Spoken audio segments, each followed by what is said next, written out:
Bonjour à tous, je vous souhaite la bienvenue sur notre chaîne YouTube et je vous remercie de votre fidélité. Aujourd'hui, nous allons parler de la Terre, notre petite planète. La Terre, c'est la troisième planète du système solaire. Elle est située à 8 minutes-lumière du Soleil. Son axe est incliné de 23,27°, ce qui détermine les saisons. Elle est actuellement la seule planète du système solaire habitée par des êtres de troisième dimension et la seule où s'est développée la vie. Dans l'univers et les autres dimensions, la Terre est appelée Saras, ça s'écrit S-A-R-A-S, qui signifie la planète des chagrins. Elle est sous la régence spirituelle de Sirius, à qui elle appartient.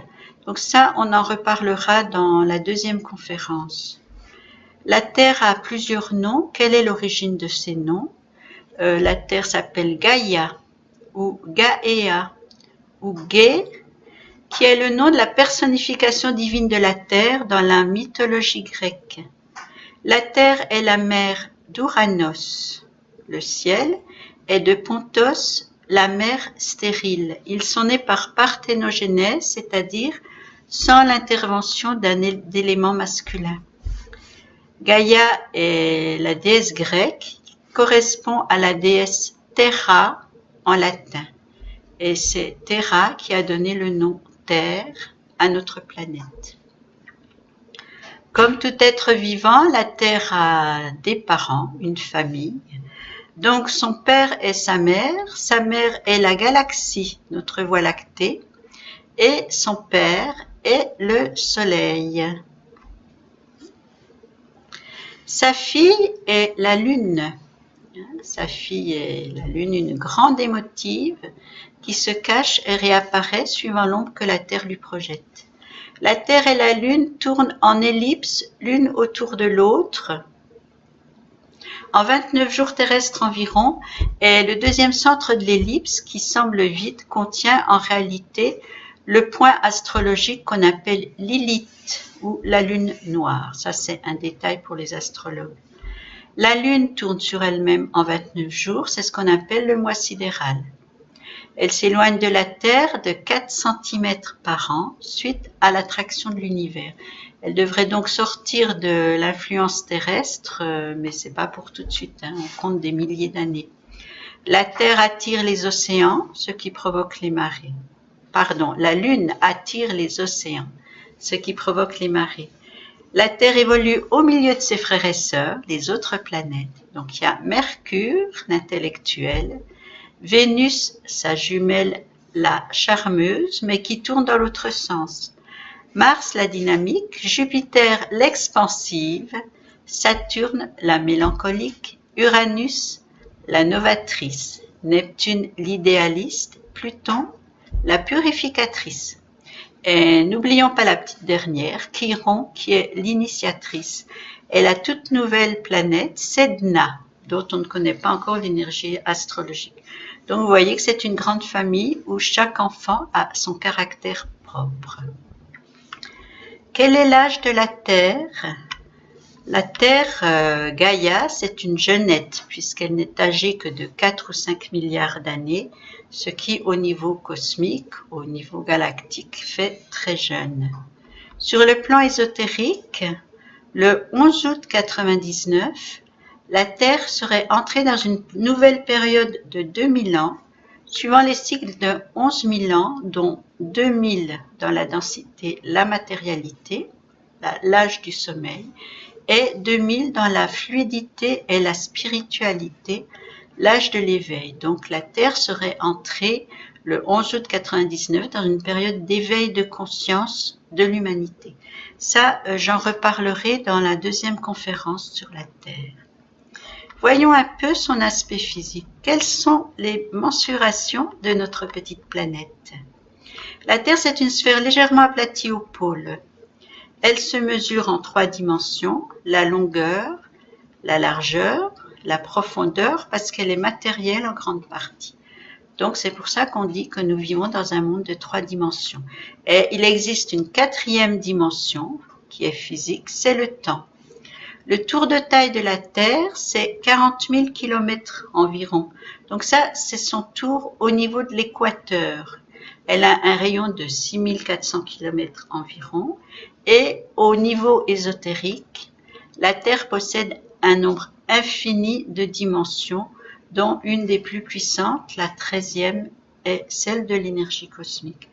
Pour ressentir un peu une dimension différente, imaginez-vous dans un escalier en colimaçon et là, vous entrez dans une dimension différente de la 3e dimension. Le corps de la planète est à peu près rond. La Terre est une petite planète et comparée à ses sœurs cosmiques, elle a un relief plutôt plat, couvert d'eau aux 3/4. Son atmosphère lui donne une belle couleur bleue, mais sur le plan ésotérique, dans les autres dimensions, elle semble verte à cause des forêts. Et parce qu'à l'origine, les océans étaient verts plutôt que bleus. Donc c'est entre autres pour ça qu'on l'appelait l'émeraude. La planète Terre, c'est l'oasis du système solaire. C'est une perle dans le cosmos.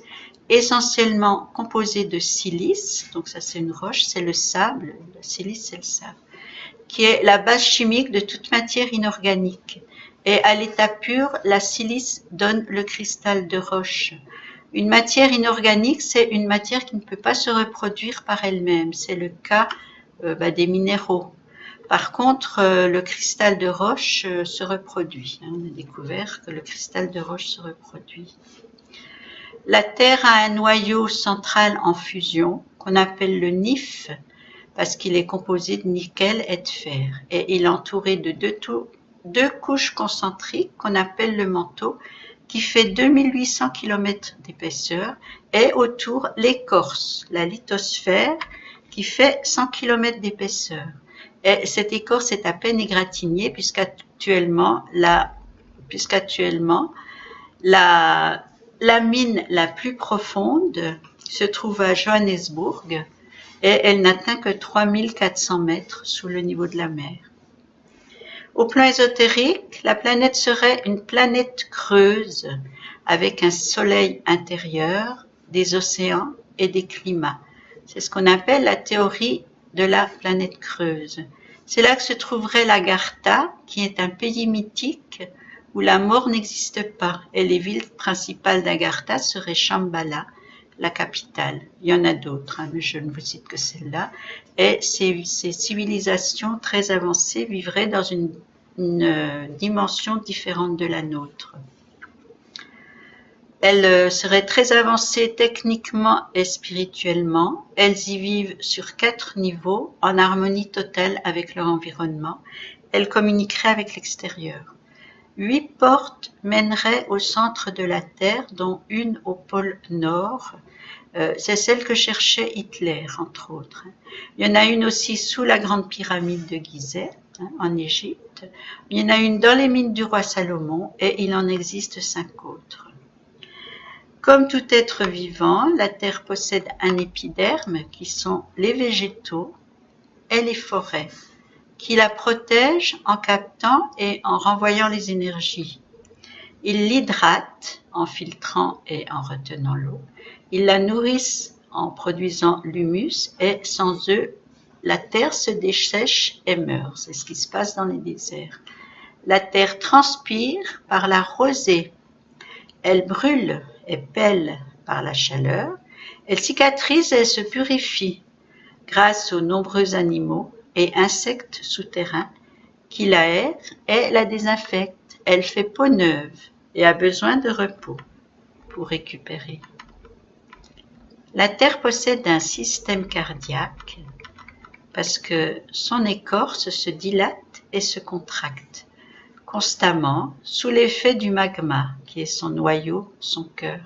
Et cette matière en fusion provoque des remous continus, des pulsations sonores qu'on commence à savoir capter, entre autres celles qu'on appelle la fréquence Schumann, dont je reparlerai un peu plus tard. Les éruptions volcaniques évacuent ces crises d'hypertension et la Lune affecte aussi l'écorce terrestre en attirant 2 fois par jour les océans et les continents. Donc ils se soulèvent et s'abaisse de plusieurs centimètres chaque fois, ce qui provoque des cassures, d'où tremblements de terre, raz-de-marée, remontée d'îles, continents engloutis, plissements montagneux, parce que Gaïa, notre Terre, change et se refaçonne continuellement. Donc tous ces mouvements sont d'ordre naturel. La Terre, comme nous, se transforme continuellement. La Terre possède aussi un système sanguin qui est l'eau, dont elle est constituée environ à 75% comme nous, comme l'humain. L'eau, c'est une formule chimique, mais c'est aussi une source d'énergie, un vecteur d'information qui mémorise et retransmet, d'où l'importance de sa pureté, et la composition chimique de l'eau de mer est identique à l'eau intravasculaire contenue dans notre sang, le plasma, qui est composé à 90% d'eau à peu près. La Terre possède un système respiratoire qui est l'atmosphère. Donc, l'atmosphère est composée de 3 couches qui font chacune plus de 1000 km d'épaisseur. L'atmosphère exerce une pression qui nous maintient à terre. Excusez-moi. C'est ce qu'on appelle la force de gravitation. L'atmosphère est l'élément principal de la Terre. Elle conditionne toutes les formes de vie. Elle est activée par l'énergie solaire pour faire circuler les courants d'air et les tourbillons. Et elle fait le ménage en créant les climats. La couche d'air nous protège des radiations mortelles ultraviolettes qui sont filtrées par l'ozone. Elle isole la Terre du froid et accumule la chaleur du soleil grâce au gaz carbonique qu'elle contient. Le froid, c'est le froid qui vient de l'espace, du cosmos. Les forêts renouvellent le cycle de l'air en produisant de l'oxygène pendant le jour et du gaz carbonique pendant la nuit, et leur disparition modifie le climat et transforme la Terre en désert. La Terre possède aussi un système digestif car tout ce qui vient de la Terre retourne à la Terre. On enterre ce qui meurt, poussière redevient poussière. C'est comme ça que la Terre digère et son système digestif est cyclique. Les vers de terre l'aèrent naturellement, l'eau la draine et la jachère la repose, bien connue des jardiniers. Le non-respect de ce cycle élémentaire, les produits toxiques, l'eau polluée, rendent la terre malade, la contaminent et finissent par la tuer. Alors elle fait des crises d'indigestion quand elle n'a pas le temps d'assimiler ce que l'humanité lui impose. C'est ce qui se passe par exemple pour les marées noires. La Terre a aussi un système régulateur comme nous. Elle peut avoir froid ou chaud et elle se régule extérieurement par le climat et intérieurement par l'activité volcanique. Elle s'autorégule aussi pour sa survie organique à travers les espèces qui l'habitent, dont l'humanité. Nous faisons partie des espèces terriennes. Elle y recherche les conditions physiques et chimiques les plus favorables et détruit ce qui l'altère. C'est comme ça qu'elle a détruit les dinosaures qui ne faisaient que se bourrer d'herbe et ne donnaient rien en échange. La Terre est aussi une boule d'énergie. Elle produit plusieurs sortes d'énergie. Il y a déjà l'énergie magnétique, qui est sa force d'attraction et qui serait due au fer dans son noyau. L'énergie magnétique nous connecte aux énergies célestes et terrestres, parce que la Terre est un aimant qui possède 4 pôles, le nord et le sud magnétique, et le nord et le sud géographique. Donc la boussole indique le pôle nord magnétique, même dans l'hémisphère sud. Le pôle nord géographique se trouve à 90 degrés de latitude, juste au point d'intersection de tous les méridiens, et c'est l'axe de la Terre qui pointe sur Polaris. Et il n'a pas d'emplacement exact parce qu'il se situe sur l'océan Arctique où il n'y a pas de continent et où tout se déplace sans arrêt. Le pôle sud, l'Antarctique, lui, est un continent recouvert de glace, beaucoup plus froid que le pôle nord. Donc le pôle nord est aussi recouvert de glace. Les pôles magnétiques et géographiques ne se superposent pas et les pôles magnétiques se déplacent d'environ 150 km par an vers le sud-ouest. C'est ce qu'on appelle la théorie d'inversion des pôles. Le pôle nord magnétique en 2017 se trouvait à 86 degrés à peu près au nord et à 172 degrés à l'ouest au lieu de se trouver à 90 degrés. Comme la Terre est un aimant et que nous sommes aussi des aimants, nous restons en partie collés au sol de la Terre grâce à ça. Mais c'est surtout la force de gravitation qui nous maintient au sol. La Terre possède aussi une énergie électrique.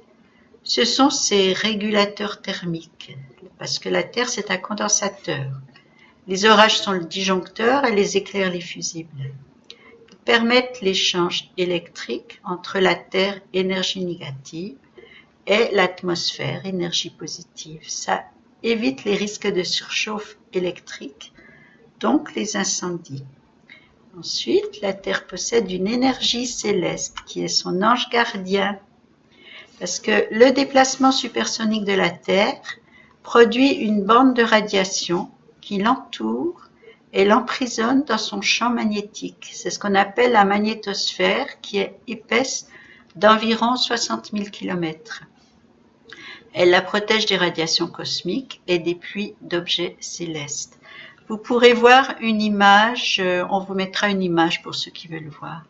Donc cette énergie céleste est due au grand mouvement de la galaxie qui fonce vers ce qu'on appelle son apex, c'est-à-dire un point qui se trouve dans la constellation d'Hercule et qui vient de Sirius. Donc comme la galaxie se déplace continuellement, tout ce qui s'y trouve se déplace en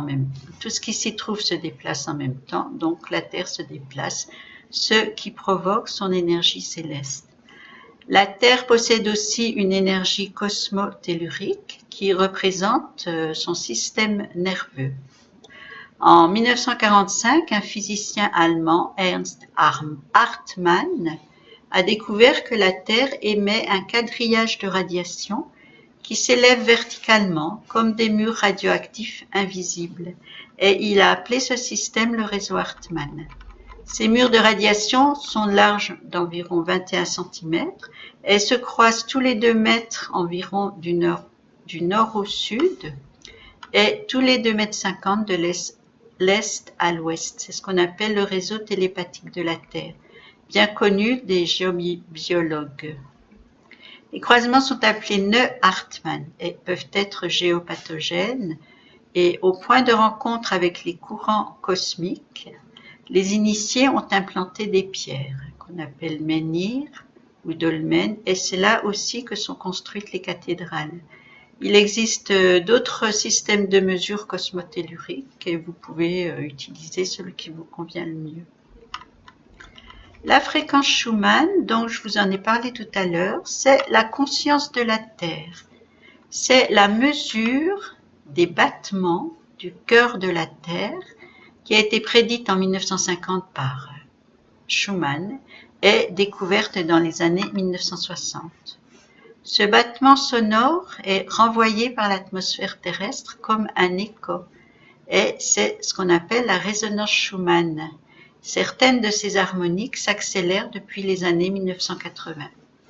Les conséquences sont spirituelles, car suite à cette nouvelle ouverture de conscience, la Terre évolue vers une dimension supérieure, la 4e, celle de l'amour. Tout ce qui vit sur Terre est censé vivre cette évolution ou disparaître. Donc là aussi, vous trouverez en annexe plus d'informations sur cet événement planétaire et galactique. Et pour avoir les annexes, vous trouverez les adresses dans la description. C'est une théorie, on peut y croire ou pas, mais ça se vérifie de plus en plus scientifiquement. La Terre est également cyclique, ce qui marque son équilibre biologique. Donc, elle fonctionne sur 3 cycles principaux. Le cycle de l'air, qui est le mariage de la Terre et du Soleil, c'est ce qu'on appelle la photosynthèse qui préserve l'atmosphère terrestre. Grâce au Soleil, les végétaux se nourrissent du gaz carbonique de l'air, le transforment en oxygène et rejettent cet oxygène dans l'atmosphère le jour. La nuit, ils font le contraire, d'où l'importance des végétaux dans la survie de notre petite planète. Ensuite, le cycle de l'eau, ça c'est un éternel recommencement. L'eau est née de l'association d'un atome d'oxygène et de 2 atomes d'hydrogène. Son cycle se renouvelle sans cesse, sans arrêt. Écoulement, évaporation, nuages, refroidissement, condensation, retombée sur terre, écoulement, etc. Les eaux souterraines sont souvent des réservoirs d'eau potable. Malheureusement, la pollution s'infiltre jusqu'aux nappes phréatiques. Comme tout cours d'eau finit toujours à la mer, les mers se transforment en poubelles et finissent par mourir. Les animaux marins disparaissent peu à peu. La mer la plus polluée du monde est la mer Baltique, car c'est celle où l'eau se renouvelle le moins vite. Mais actuellement, de gigantesques travaux de nettoyage ont commencé au Japon, grâce entre autres à un jeune qui s'appelle Boyan Slat, ça s'écrit S-L-A-T, et son opération Ocean Clean Up, Océan Clean Up, que vous trouverez sur Internet.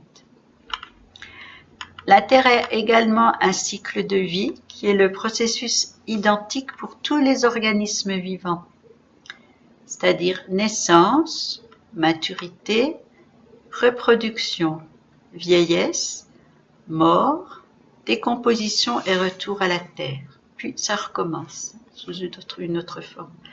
La sélection naturelle entrave parfois ce processus pour rééquilibrer et protéger. Et les races inadaptées ou qui n'apportent aucune contribution à l'évolution planétaire dégénèrent jusqu'à disparaître. Qu'en sera-t-il de l'homme de plus en plus nuisible à la planète? Heureusement, je vous rappelle que la prise de conscience est amorcée et que les choses non seulement commencent à changer, mais changent de plus en plus vite. La Terre et le temps. Voyons un peu comment la Terre se situe dans le temps. La Terre a ses rythmes calendaires. Elle évolue suivant plusieurs types de mouvements. Mouvements annuels, saisonniers, quotidiens et sidéraux. Donc là, c'est aussi, le détail se trouve aussi dans les annexes. La Terre possède un système temporel. Elle est, parce que c'est un holon, H-O-L-O-N. Un holon, c'est la partie d'un système qui permet à ce système de fonctionner en totalité. Comme par exemple une petite roue dans une montre. Donc la Terre est un holon. Elle voyage et elle évolue dans le cosmos. Et comme elle est dans le cosmos, elle doit se synchroniser au code temporel solaire et galactique. Mais l'humanité a créé un temps différent, artificiel. Elle a perdu le sens des rythmes de l'univers, alors que pour l'humanité, ce serait une question de survie. Elle a transformé la qualité du temps en quantité, ce qui est une erreur. En préférant explorer l'espace plutôt que le temps, et en transformant le temps en argent, selon la célèbre formule de Benjamin Franklin, l'humanité a découpé son temps en code 12-60, c'est-à-dire 12 mois dans l'année, 60 minutes dans l'heure, qui est un rythme fondé sur le cercle de 360 degrés. Ça ne respecte pas le rythme naturel parce que dans le temps galactique, la Terre met 365 jours pour tourner autour du Soleil. Donc ce découpage 12-60, ça devrait revenir au principe du code qu'on appelle 13-52, c'est-à-dire 13 lunaisons de 28 jours et 52 semaines dans l'année, avec un jour de plus qu'on appelle le jour hors du temps. C'est le 25 juillet, le 365e jour du calendrier Maya. Il faudrait revenir au temps galactique pour rééquilibrer la société humaine. C'était d'ailleurs le message de la fameuse date du 21 décembre 2012. L'humanité peut, si elle le souhaite, prendre conscience de son temps artificiel et revenir à la synchronicité pour accompagner la Terre dans son évolution. Le 21 décembre 2012 n'indiquait pas la fin du monde, mais la fin d'une époque d'inconscience et de matérialisme humain, la fin de l'ancienne énergie de conflit et le début de la nouvelle énergie orientée vers l'amour. Pour aider à l'ascension de la planète, l'humanité devrait respecter le calendrier galactique de 13 lunes et pas 12 mois. Et ce serait un retour au temps quadridimensionnel, c'est-à-dire fondé sur le 4, dont parlent les druides. Parce que le calendrier grégorien, qui est le nôtre en France, c'est une distorsion du temps tridimensionnel qui est fondé sur le 3.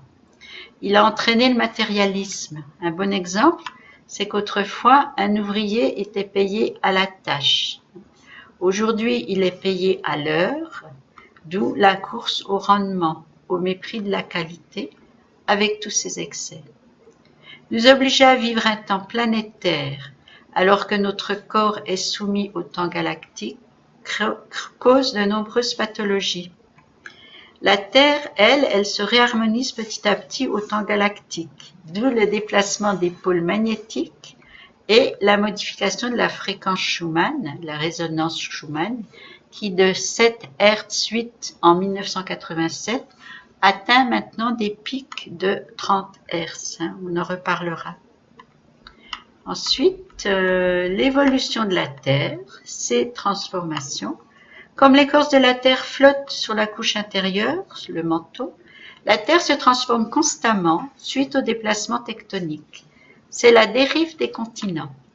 À l'origine, la Terre possédait un seul continent qu'on appelait Pangéa, et il s'est fracturé plusieurs fois pour devenir l'Atlantide, la Lémurie citée par Platon, puis les continents actuels qui ne cessent de se déplacer.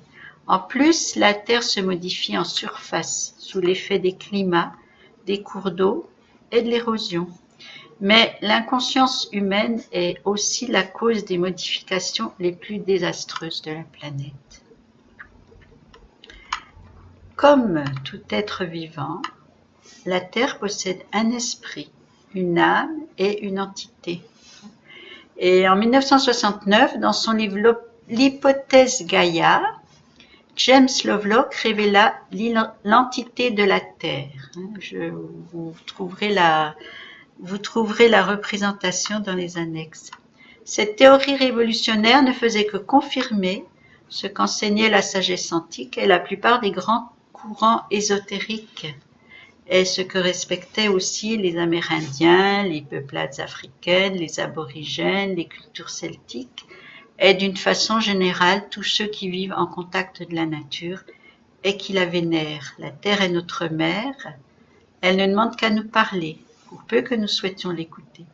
Comme toute entité guidée par son esprit, la Terre évolue et prend soin de son âme. Voyons un peu maintenant la Terre et l'humanité. La Terre a-t-elle besoin des hommes ? Et la Terre est généreuse, elle donne en abondance, mais l'homme lui est-il reconnaissant ? La Terre a besoin de l'homme car elle n'a pas d'autre main que les siennes. De plus, en élevant ses vibrations, l'humanité aide à l'ascension de la planète. L'intervention de l'homme est donc souhaitable pour gérer le patrimoine terrestre, le faire fructifier, le soigner, l'aimer, à condition que ce soit avec respect et selon ses besoins. Parce que même si cette aide est souhaitable, elle n'est pas absolument indispensable. La Terre peut s'en passer et détruire l'humanité comme la nature détruit tout ce qu'elle juge inutile. On peut même se demander si cela n'aurait pas déjà commencé, mais la prise de conscience salutaire est en train de se faire dans ce domaine. Alors, comment la vie est-elle apparue sur Terre ? Toute vie est fondée sur l'atome, atome basique de la composition de l'univers. Et l'atome basique le plus simple, c'est celui de l'hydrogène, noyau et un électron. Et hydrogène signifie mère de Dieu. Gène, c'est la mer, et hydro, c'est l'eau. Les éléments basiques de notre monde sont la silice pour les éléments inorganiques et le carbone pour les éléments organiques.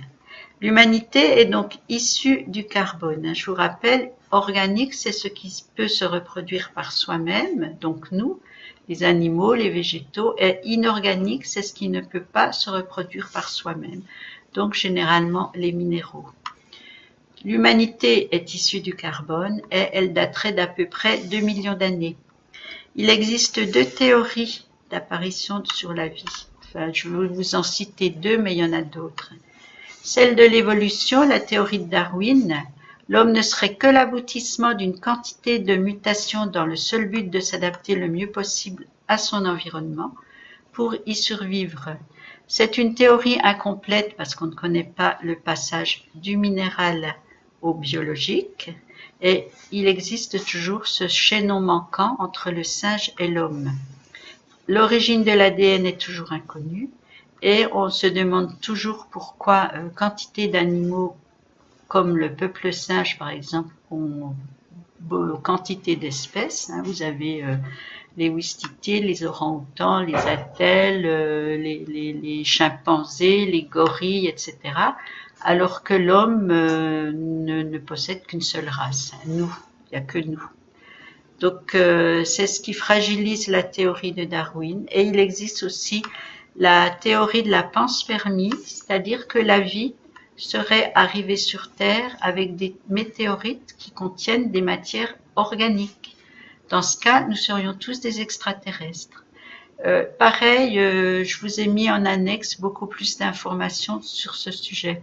Il existe une autre théorie fondée sur l'intervention des extraterrestres par rapport à la Terre. Je pense qu'on fera aussi une conférence sur le sujet si ça vous intéresse.